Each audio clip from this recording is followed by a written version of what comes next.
point out that the first, like, not immersion break, but the first break that we get from found footage into like the actual film itself happens in this library sequence.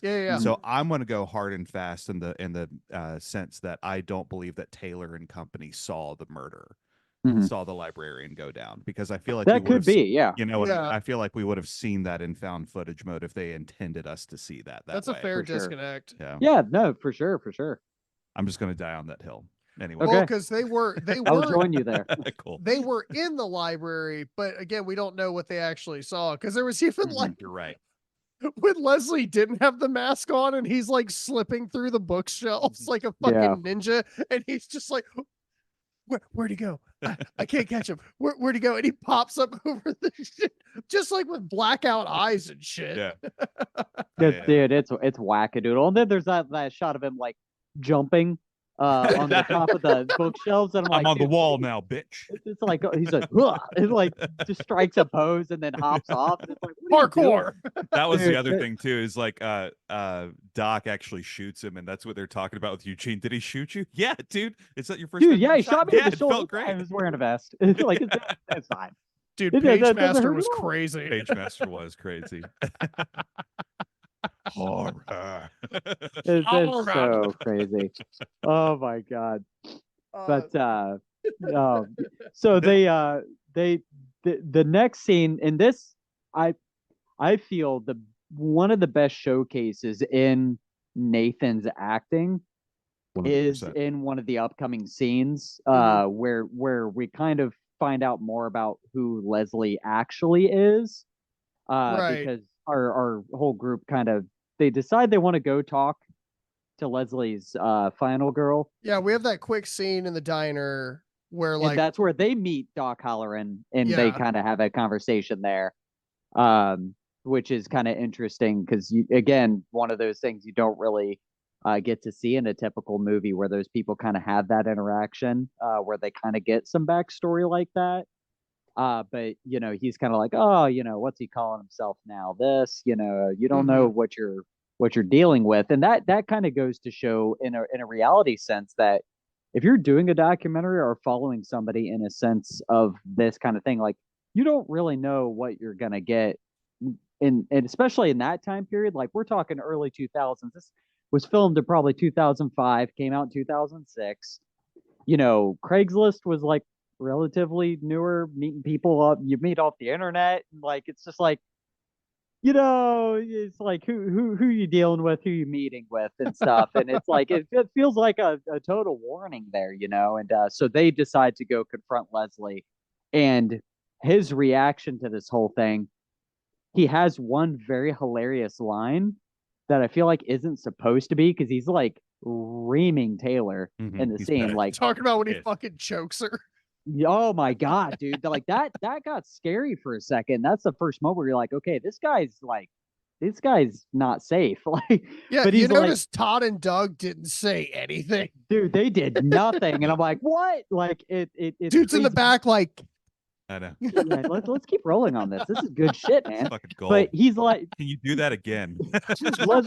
Leslie's over here like, I told you not to talk to her, and what did you do? You just go do it anyway. He's like, I can eat all the things I've shown. He's like, I've shown you turtles and all kinds of stuff people never get to see.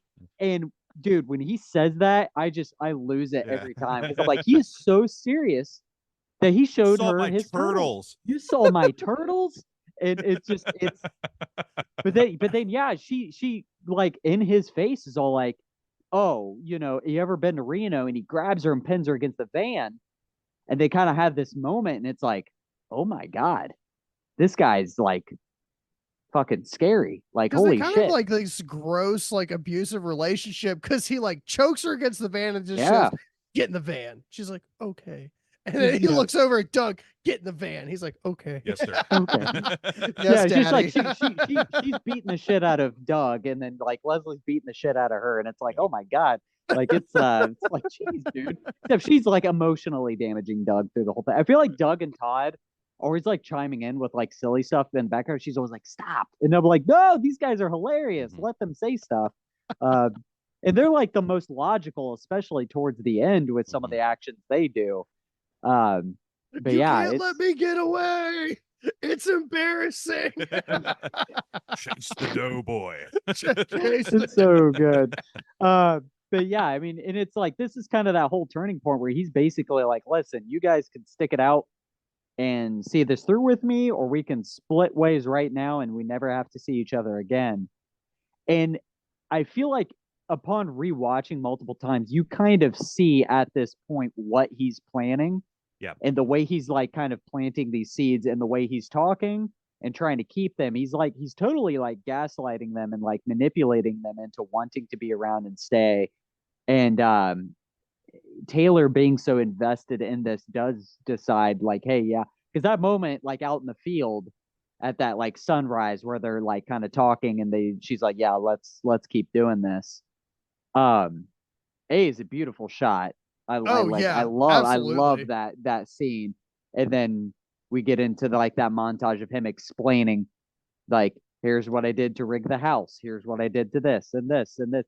And that's kind of one of my favorite montage scenes is him kind of explaining what's going to be happening that night, because it does jump back and forth a lot between like theatrical and found footage, but it's the actual footage you see later in the movie, but differently, because they do kind of do that freeze frame, back, rewind, and there's that bit where he's talking about when the girl and the guy decide to have sex in the basement, and she's like, really? He's like, hey, who's telling the story when her boobs come out? And I'm like, dude, that cracks me up every time. So funny. But the way he's like explaining, like, you nailed this, you nailed the door shut, I cut all the weapons, so if you swing it, it's gonna break, and it's like, hopefully you don't hit me on the first one, Yeah, and because as we like to say, I'll mark be dead. that. And it's so crazy because again, when you watch a movie and someone goes to you, said shit always breaks. Somehow the doors never open. This window won't break, and it's just like, oh my god! But it's like it's so well planned and thought out that it's like it's just masterful in the way he explains it. And it's kind of got that voiceover and you're seeing it all play out how he's planning in his head in that theatrical. It's so well done. I eat that shit up. During the interview sequence where, because it's cutting back to like them doing the Diane Sawyer shit, and he drops a line. Like, you should ask that question. Yeah. She drops a line, Taylor does, when he's talking about like the phallic empowerment of the axe and everything and what that represents in like conjunction with the birth canal. She goes, oh, so you're pro-life and a chauvinist. Got it.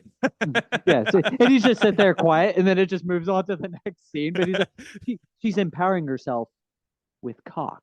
And it's just the way he says cock in that, dude, it's like that bit from Wanderlust when dude. like in the window, he's like, you gonna take it, you go my take erection selection. Yeah. That dick. Yeah. Dude, it fucking slays me every time. I got some Jim Carrey vibes from Nathan's performance in this scene too. Absolutely. It's so lively and animated, and you're like, you buy that this is a real guy, and it feels like Eternal Sunshine in a blender. Yeah. It does. I love the line when he's talking about he's like, so if the closet is the womb, what does that make the apple orchard? And she's like, the birth canal. And he's like, yes, exactly. He's like, see, you're getting it. And he's like, it's all like, and he says that word. It's yonic references. Yonic references. And she's like, what's that? He's like, it's lady girl parts. Girl parts. It's like, oh, it's like, it's so fucking funny. Just his way of over explain, be pretentious, and he has to be, it's vagina. Like it's so he was doing, and it's funny because you think about it, and you're like, Nathan was doing Ryan Reynolds comedy style before Ryan Reynolds was Ryan Reynolds. Absolutely, absolutely. It's like Ryan Reynolds saw this movie and made it his whole personality. Downloaded it, yeah. My favorite part of this whole interview was actually when he was putting on his makeup and he was explaining like the layers that he was putting on. He's like, okay, this helps if I get lacerations or cuts or whatever. He's like, but I put my own flair on it. This part is flame retardant, which I think is pretty sick. which pretty sick. And he's like doing the makeup. And he's like, it's like a preparation H formula boxers use it so they don't swell up. And it's like, and then he makes that like gnarly face where it's like, The face he makes afterwards just go like and like kind of frowns a little bit. Like I don't think it's meant to be funny, but it cracks me the hell up. But that makeup is like it's like he's just putting on this war paint and he's like getting so intimate with it. And it's the moment when Taylor's like, "You love her, don't you?" And he's like, "I love the idea of her." And it's like that moment, that's where it kind of, for me, my first time watching, it kind of started to click where I'm like, is he talking about her? Like, is there's something going on here, you know? Yeah. Because he gives her a little look after she kind of acknowledges what he means by that. It's kind of, it's not a throwaway look. That was completely intentional.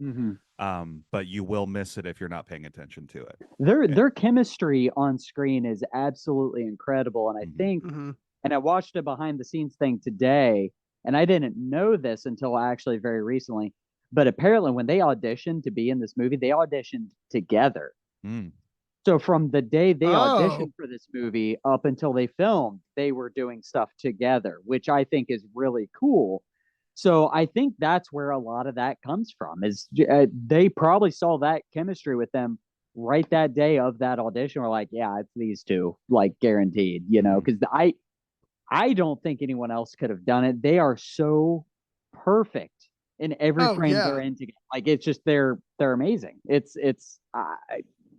Again, I can gush about it all day, but it's this whole bit, like they're really recognizing like that it's time. You know, he's got the mask. He has that moment where he's like, "I'm doing this. I'm living my dream. I'm achieving it."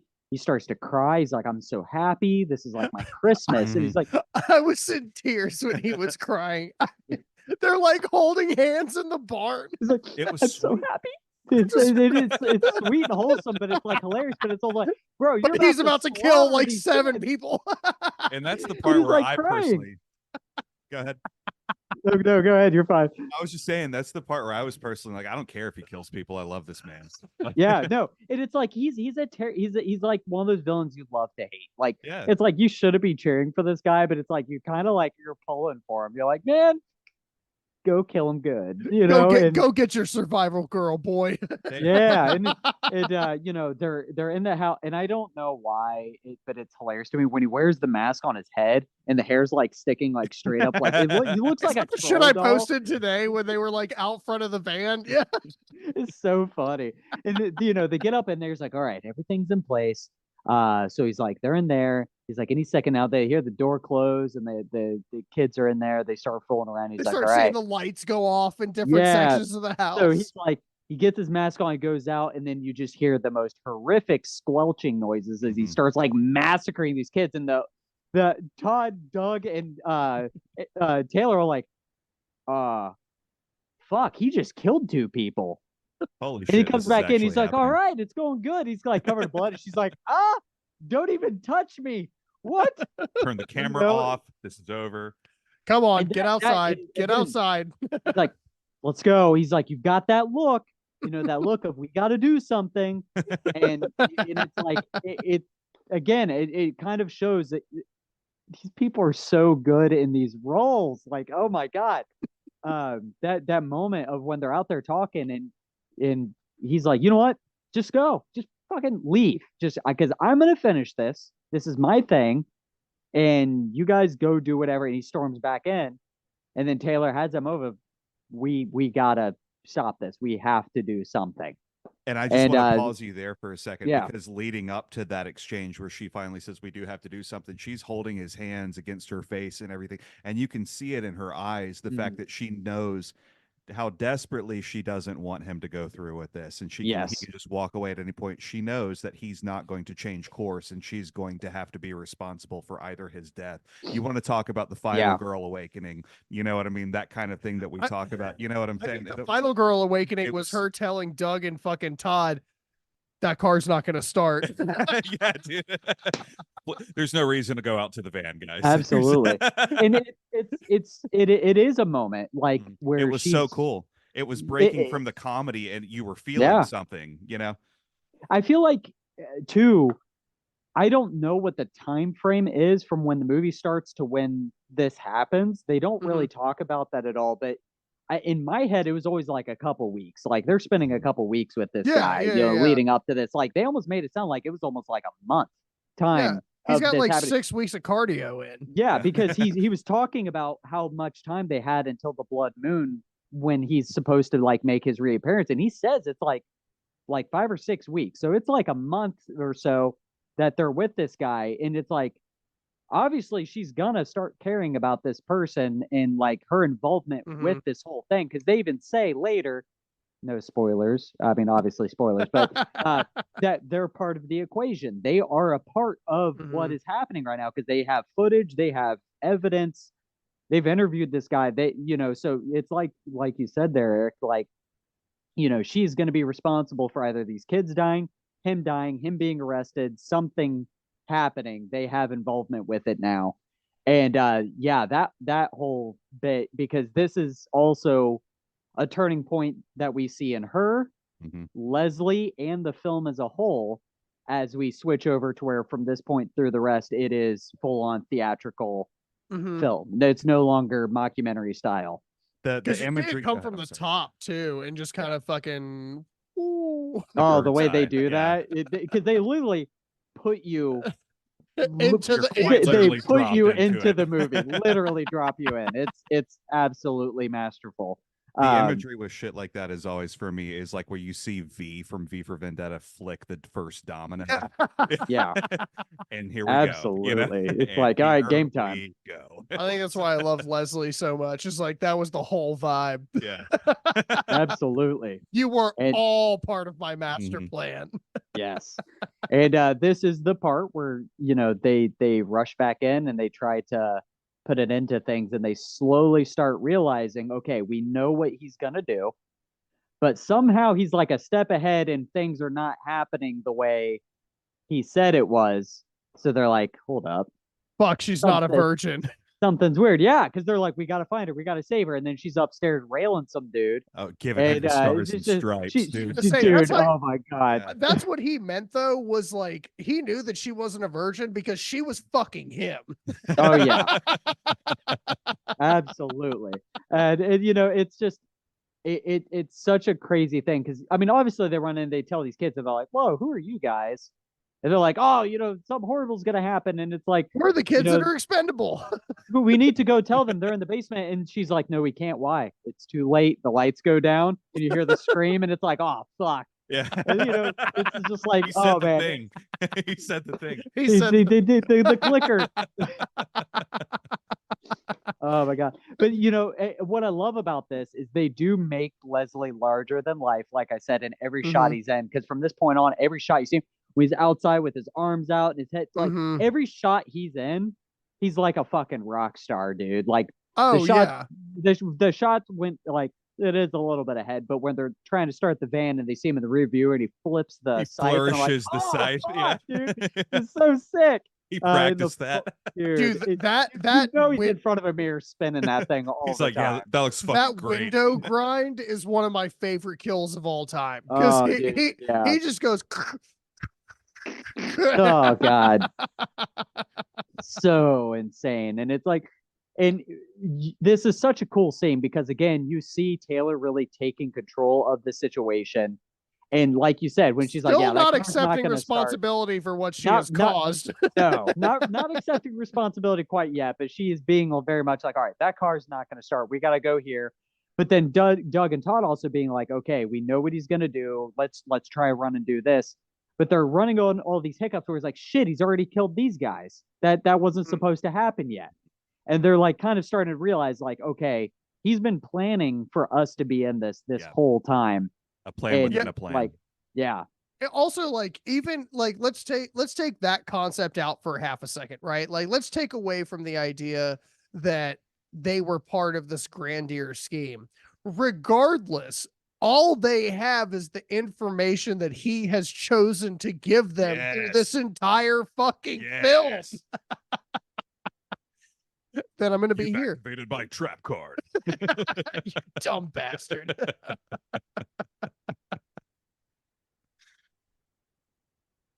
So solid. Oh, Deryk, you cut out. There you are. Well, And, almost. am I there? Can you Yep. hear me? There you are. Okay, cool. All right.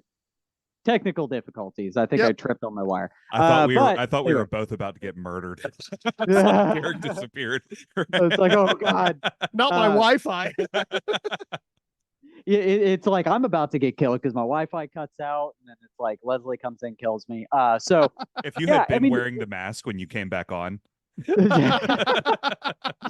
it's because again, it feels like they have not totally bought into what he's telling them or being a part of, or not, because the shock when he actually does go through with it and starts killing people, that I would be so frazzled in their shoes. They're like, okay, what has he told us? What do we know he's gonna do? How truthful is he with that? Mm-hmm. I mean, because it's like he's clearly lied about his identity up to this point. He's lied about his background, where he comes from, what he did. It's like I could not imagine being in their shoes with this situation and having to navigate that, because again, he even showed them spark plugs. I don't feel like getting run over tonight. And it's just like their tires are all slashed. They have no spark plugs. And it's like this is a time before cell phones were very prominent as well, So it's like, fuck, what are you gonna do? So it's they really have I'm to, like, over here, use their Leslie. wits. Yeah. You can't let me get away. It's embarrassing. That bit, I'm telling you, Todd doing that is or was that Doug? No, that was Todd. Yeah, it's like the best bit ever. Todd's the because goat. It's just like, dude, Todd died for our sins, and he's going to sacrifice himself. Yeah, when he takes off running, and he's like trying to get through the fields that were like tilled with blood, and he's like, oh shit, and he's like slowing down because it's like he can't keep up. In this moment, like genuinely, like it's kind of silly, but at the same time really horrifying. Because he's like, hey, Leslie, it's me, Todd, like trying to be like, yeah, it's me. I'm funny. He's trying to personify him. Absolutely. Yeah. And when he takes Leslie's mask off, and Leslie's just staring at him and just grabs his head, he's like, oh God. And Leslie snaps his neck. And it's like, oh my God. Mm-hmm. Like this is insane. He just slides the mask back on and then just walks away like it's nothing. And a super horrifying moment, because again, if it's someone and you've become acquainted with, that has now done a total 180 and just like snaps his neck, and it's like, Jesus Christ, dude, like that is intense, so it's and it's part of what this movie does so well is like it drops that gravity really quickly, and I think like it puts a lot of people off edge with how much humor's in it. And then like when you get towards the end of this movie, and even like in the library scene, like shit starts getting very real very fucking quickly. Absolutely, it gets very, very serious, and it becomes a true horror film, and you get to where the last of the group at this point, it's because Kelly falls out a window. Yeah, Kelly does fall out of a window. And so we're down to what? It's you have Doug and Taylor, and then the final girl and the dude she was railing, or that was railing her. Yeah. No, she was railing him. Yeah, she was reverse cowgirling it up in there. Yeah. So classy lady. Oh my God. Yeah, I've seen that at the local like fucking mechanical bull bar. Yeah. Woohoo! That was not her first rodeo. Yeah. So yeah, they're all Very like nice. together in the barn, and they kind of do that fake out where before you see the guy going up and he got with the hay hooks. Yeah. You're going up, you're like, oh shit, and then it doesn't happen at first, and you're like, oh, okay. And that's what's really cool about this whole bit is you're kind of going through all the stuff he showed you before, but it's playing out differently than what it did before. Because some scenes will sync up, but some scenes really won't. Yeah. And this is where Doc Halloran shows back up and gets bonked on the head with a Doug fucking hits shovel. the shit out of Dude, Doc he Halloran. Looney Tunes the fuck out of him, like just whack. They're like, Jesus. He kind of looks The at one Doug. guy- He's like, I'm sorry, okay? So funny. But we have like a really sweet scene because after the final girl and that guy get their comeuppance, Doug decides to stand up for Taylor. And he's like, I guess. He's like, oh, no, he tries to. He decides I love to be her. You're going to have to go very through me. He's like, I love her, man. You're going to have to go through. He's just like, whack, whops his head off the fucking wall. And it's like, oh my God. He falls over. Taylor's like, yeet through the window. Like, well, also, he's so, like I said, he's so milady about it. And he's like, I love her, man. You're gonna have to go through me. And Leslie's like, he moves bitch. all 80 pounds of him out of the way. I don't know if you remember this or not, but I'm a killer. Yeah. Yeah, he's like, dude, he just used a post hole digger to rip somebody's heart out, homie. Like, you're not gonna stop this guy. He just plopped. I wanted that dude so badly to be laying there holding his heart to say something like, "Oh, whoa, bro," like. I know, because it's like one of the stoner guys, so you're like expect him to say something funny, but no, that is one of my. But his heart's been taken out, so yeah, it's like but this is like the cool moment where Taylor arms herself with the axe. She goes and into is heading the womb. into the womb. That shot with the rays of light coming through the orchard and her walking through, where she's now has the tank top on and she's all like bloody and grimy and it's true final girl form. She walks so that Aaron could run. Oh my God, dude, she's such a badass in this, like truly, because this is like her Momo. She's like, she is a feral beast and she's gonna fuck his day up. She literally says, "Come get some." I want to point out something really important about this scene, because like with the antithesis of her becoming like the final girl was earlier, like you were talking about, there's these layovers between the story that Leslie is telling and the story that happens. And the story that Leslie is telling, and he's explaining how he fucked up all of the first things that you would grab. It was the double-sided axe that was loosened and would fuck up on the first swing. What she picked up was the fireman's axe on the back side of it. And I was like, my girl is fucking learning. On the fly.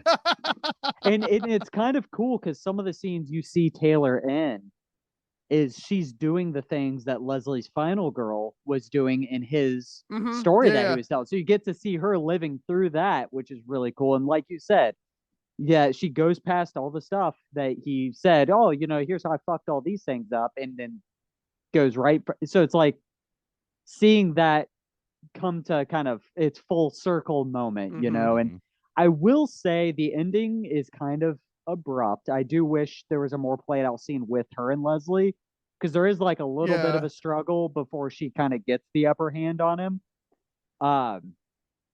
But she does prevail and gets his head inside of an apple press that was shown earlier in the film, and in a very horrific way, she kind of like brings it down on his head, and it's just such an emotional, like very like intense scene where she's like twisting it and you hear it crunching, and Leslie kind of works his mask off, and before she finishes it, he's like, I always knew it was you, and then she just kills him with it, and it's like it's that moment is like, it's so poetic and beautiful, and I'm saying like someone getting their head crushed is beautiful, but always you are a special effects artist. I'm an effects guy, so I get a pass.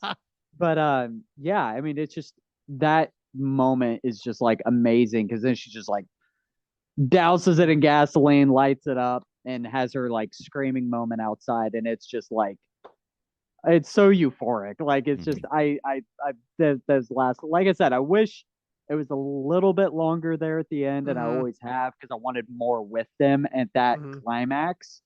But I don't think it's overly necessary. Like, you get what you need out of it. And but this is the point where we see that Doug survived his head bonking, and so did Doc Halloran. From they both stabbing. made it out as well, with his chest stabbing, and they all kind of like wander off and live happily. I was wearing a ever vest; after. it was fine. Yeah, it's a vest; it's fine. But yeah, and that's kind of where it ends. I mean, you get like your post-credit bit of Leslie waking up burnt in the morgue to Psycho Killer by the Talking Heads, which is so perfect for this. So I kind of want to talk about this for a minute. Yeah. Because I understand what you mean by wanting to have like a longer like the final battle between the final girl or the survivor girl and Leslie in this case. But there's a comment that Doc makes earlier in the movie. It's when she's explaining to I think it's actually at the diner. He's explaining to Taylor that he's just human. And he uses the word specifically human. Just a man. Just a human. He is just a man. And they even say that at the end after he's been killed. Yeah. When he's holding her, he says he's just a man. Yeah. And I think with this, I mean, being called the rise of Leslie Vernon, I think that's what this whole concept was about, was him finding it. Because like I talked to Eric about it, I think that there is a level of supernatural that exists obviously in this plane with having like your Friday the 13th and your Nightmare on Elm Streets and your Halloweens all working within this ethos.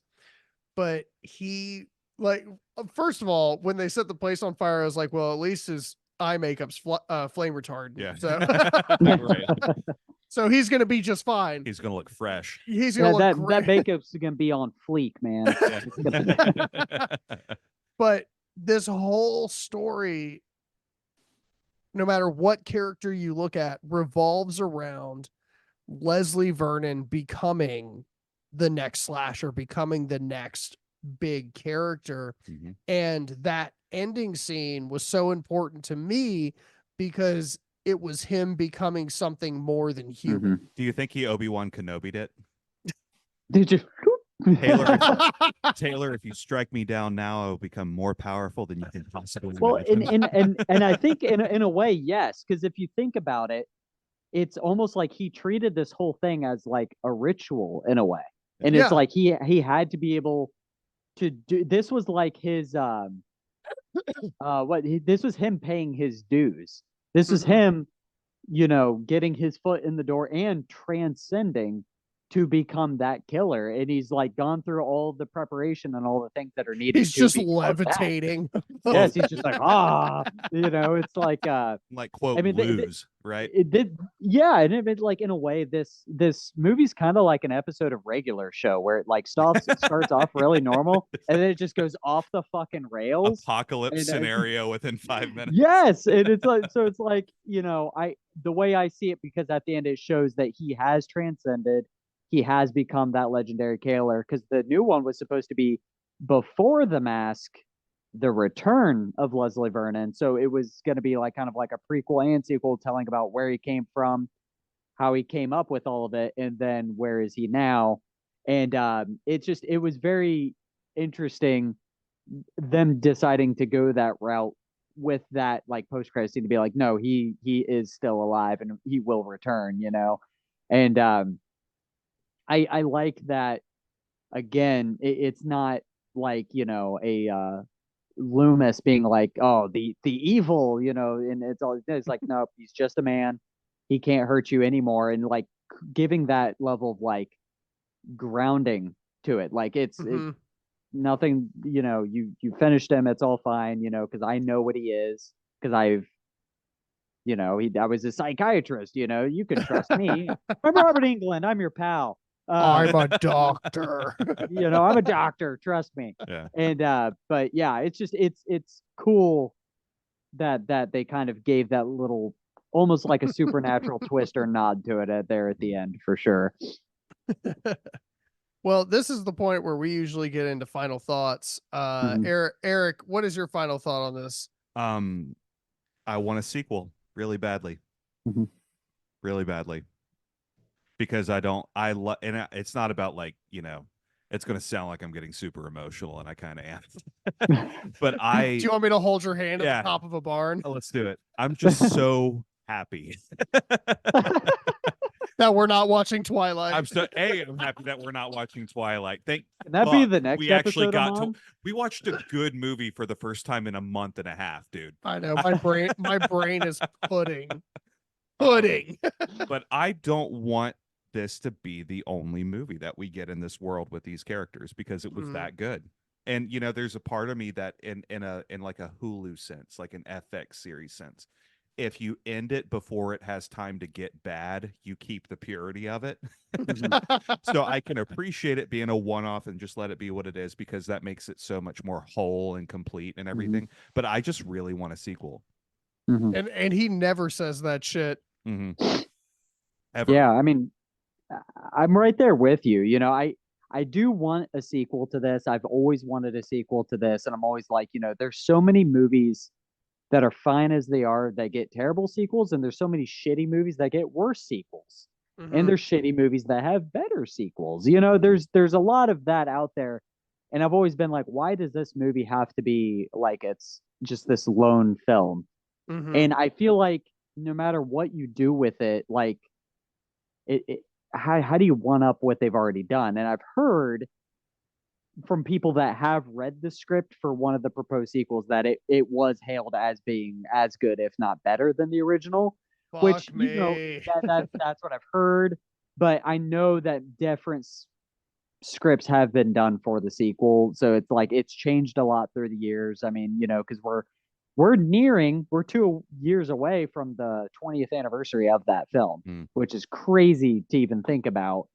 And you know, it's one of those things that it's like you wait this long, it might not be as good. And like Eric said, you know, you kind of preserve what makes this one so special by it being what it is. And it's I feel conflicted. I do want a sequel. If the sequel happens, I want to be involved with it so bad. But if not, then you know what? Someday I'll buy the rights and I'll fucking remake it. Then I don't even care. Like I will do whatever you want on that project. I was gonna I will do anything. I'll be your stoner, Deryk. Shoes, dude. Like I don't even care. Like use me as a footstool, man. Please. I want to be on that movie. Oh my god. And I think the problem is when they went to make the sequel, originally they did Kickstarter, but it was before Kickstarter or Indiegogo were really prominent for funding movies. So it was so far ahead of its time as a film. And then making the sequel was so far ahead of its time that I'm like, I think if they tried to do it now, I think it would do great. I really do, because it has a bigger fan base now than it ever has. Crowdfunding is way more prominent than it has ever been. And I feel like there's an independent film renaissance, and now is the time for it. And that is the legacy of Leslie Vernon. It is. It truly is. Like, God damn it, give me more Leslie. More. John, what about you, dude? Final thoughts. Oh man, I love this movie so much. And this was like, again, this was like John discovering a lot more indie horror in my younger years. And like, this was one of the films that I found a little bit later, but like, I fucking fell in love with the characters and the writing and the cameos. I was like, that's fucking Kane Hodder. That's fucking, you know what I mean? That's fucking Robert Englund. That's fucking Zelda Rubinstein. And it was like, it's funny because like like with what Deryk's talking about with the renaissance of a lot of indie horror, that is what's happening right now. You have people like, you know, Felissa Rose and Lynn Lowry and like all of these people that are showing up in these films as like these legends. And now you get to have that on Indiegogo where it's like, oh, well, now here's a perk where it's like, okay, spend $30, you get to help everybody out. You get to help out, be part of the film, and like all of this fun shit and get something out of it too. And like you said, I think it was so far ahead of its time, and I think I'm on track with both of y'all. Like, fuck everything else. Give us a sequel. Like, I at this point, I would take one that was bad. You know what I mean? Honestly, if Leslie's in it, like I'm gonna watch it, man. Like, oh yeah, bring back everyone you can, because I know Zelda and Scott have both passed. Yeah, and you know I hate to say it, but I'm gonna, you know, Robert Englund's not getting any younger. Just saying, you know. So it's he just only like, does pro photo ops now. He does. I know, like it's at that point that it's like if they're gonna do it, they need to, because it's like it's a now or never situation, because especially like just where everybody's at with their careers and stuff. Like Mm-hmm. you never know what's gonna happen, and Yeah. it's now or never. And next time I see Scott or I talk to Nathan, I'm gonna be like, what do we got to do, man? What do we got to do? Let's do it. You know what else might work though? What if we treated him, since he exists in the world of Kruger and Meyer and everybody? What if we treated him like a Deathstroke kind of character, where he just sort of appears in a movie as like a minor villain that has to get taken out first He before just drops down and fucking You kills somebody off the fucking roof. Honestly, sign me up for that, because if he just started making little cameos, Yeah. I love it. In fact, if you guys haven't seen it, James Janice on the Dead Meat channel on YouTube, he does the kill counts. He did an episode on this movie, and he actually said he didn't care for the movie, which actually kind of blew my mind, because he has some crazy hot takes on movies. Love the guy, but wow. Nathan Basil shows up dressed up as Leslie Vernon in that episode and like fake kills James. I love it. So and that's awesome. what I'm talking about. Yes, and it's like, if Leslie just became like a pop culture icon, Yeah, it just started like showing up like that for like the fan base that he has. Like, absolutely. Dude, let's get it. Like, yeah. or if they want to do a Victor Crowley versus Leslie Vernon movie, like Behind the Hatchet or something, like, hey, let's Adam Green, let's go. I would love to be like moderating a panel, and then just like fucking Nathan just starts pulling me off stage with the scythe in hand. My dream, like, my God, just take all my money. Let's make that happen. I would do that shit in fucking heart. I would let him kill me. Oh yeah, no, dude, like just the neck, just. What a great movie, good. though. Deryk, fantastic. I extend a warm thank you once again for suggesting this one. And not that John didn't it suggest it like half a year ago to me, but it finally happened. And it's thanks to you that I have this in my. That's why I sandbag the good ones, because people that come on our show want to watch movies that we love. As we found out during Twilight. Yeah, absolutely. Who'd you watch Twilight with? No, we didn't. Well, we had some guests. We had some local guests but the reason we wound up doing it was Eric and I got in an argument, and Eric was like, I think people want to see us watch Twilight. And I, being the egotistical prick that I am, was like, there's no fucking way. That's fucking stupid. You're fucking stupid. And I went on Instagram. Turns out. And did a poll. And we have never gotten so many people so opinionated about it. Molly Souza fucking messaged me and was like, it's about teen angst. Watch it, you fucking coward. And I was like, I'm not going to lie. I feel like I voted for you guys to watch it. I'm pretty sure I did. Like, fuck no you, lie. I'm pretty sure I could. I think it was like a landslide on that one too. Like, 100%. There was one person that voted for us to not watch it, and it was John. No, I tried to be fair. Crazy. Oh my God. Give them what they want. But before we go, Deryk, tell us a little bit about what you got going on. I know Late Checkout just came out, or is available through what is the name? Scream Team. Scream Team has DVDs and Blu-rays available now, which is super exciting. I just got my copy in today, actually. Thank you for signing it, Deryk. That was super rad. Of course. Sick movie, by the way. Yeah. Oh, thank you. Also, I know Watchdog is on the horizon right now, which also sick great movie, fucking film. Yeah. Fucking sick film. And Stalked, I also know, is coming on the horizon right now. Oh yeah, dude, Stalked is gonna be legit as fuck. Dude, when I saw that you were working with Heather Langenkamp, I almost cried. It was a cool experience. She was only on set for like 2 days, but it was really cool getting to work with her. I got to work with Scout Taylor Compton on that one as well. Yeah. I did most of her effects makeup during the duration of that shoot, so that was cool getting to work closely with her. She was fantastic. But yeah, Late Checkout is being released through Scream Team Releasing. The technical street date for that is March 8th. but they've been selling it at cons and stuff like that. It actually sold out at Days of the Dead in Atlanta this past weekend, which was so sick.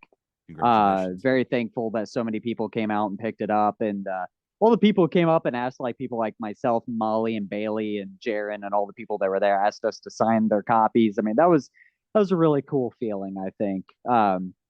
So that I did a movie last year called XXXmas. That is out through Monster Kid, so you can get that. Watchdog is on the horizon. Dark Circles is on the horizon, going to be coming out soon as well. Dark Circles was such a blast to work on. House Among the Trees is going to be coming soon. You're on that too? Yeah, I did effects on that one, dude. Have you looked at my IMDb? Like, I did. I pretty much worked on it. It's crazy. It's you and fucking Frank Dormani, dude. Like, dude, I'm telling you. What was the other one? Crust. Sean Whalen's director. Crust is finishing up right now as well. I just talked to Jaron on the phone about that one a couple days ago, but I'm going to shock a lot of people when I say this. I'm kind of taking a little bit of a step back from effects this year. I'm focusing more on me stuff. I've been doing a lot of photography. Anyone who follows me on social media sees that I'm pretty deep in photography right now. I do have a couple movie projects I'm doing this year. One is called Death Woods. What's today? Today's Monday. The trailer for that should be dropping within the next day or two, actually. Cool. And we filmed that last September. And it's like an 80s style grindhouse slasher. The director, his name is Scott. He's a first time director, but you have me on effects and producing, along with Jaron Lewis, who is cinematographer and producing. Felissa Rose and Dave Sheridan are in it. We have Miles Dimitri Baker, guitarist of Ice Nine Kills, in it. We also have Anna Clary's in it. Jessa Flux is in it. Elsie Holt's in it. And Celeste Blandon and Jake Kapranica are also in it. Jesus Christ. It's an all-star cast in this one. And Tyler Horner's on that as well, right? Tyler Horner was one of our gaffers on that. And I think my boy Jakey Lutzko, who works crew for us all the time, might be on it as well. So it's like the dream team on this one. And we have a few surprises of other people that might be making appearances in this. Shady Morrow. He's in talks, so I'm gonna see if we can't get him in this. I really want him to be on it. So I'll ask him tomorrow. Harass him about it, because I've been talking to him about it a lot. So hopefully we can get him involved as well. But yeah, I mean, we have basically a trailer that we're gonna be dropping, and then the Indiegogo will be dropping about midway through the month for that as well. But I can assure you, you thought late checkout was crazy with the effects. You think anything you've seen me do is crazy with the effects. I'm telling you, this is next fucking level. Like, it's, dude, like when I tell you that cold open, one of the kills, like, dude, I think he's got that Ice Nine Kills money now. So I'm not gonna lie, Josh would be so pissed if I said this, but I'm gonna say it, and I don't even care. Sorry, Josh. The one kill in the cold open / trailer we did for Deathwoods, I think outshines all the kills in late checkout combined. Whoa. Just because it's so extreme and so out of the blue that it's like, whoa. And I'm not gonna lie. I ripped his eyes out through his anus. How'd you know? But no, it's pretty fucking nuts. And for it just being like the first 5 minutes of the movie is like this proof of concept cold open trailer, like whatever it is. The kills are pretty gnarly in it. So, and if that's any indication of all the stuff we're going to be doing, I think people are going to be very, very happy with it. So definitely be on the lookout for that.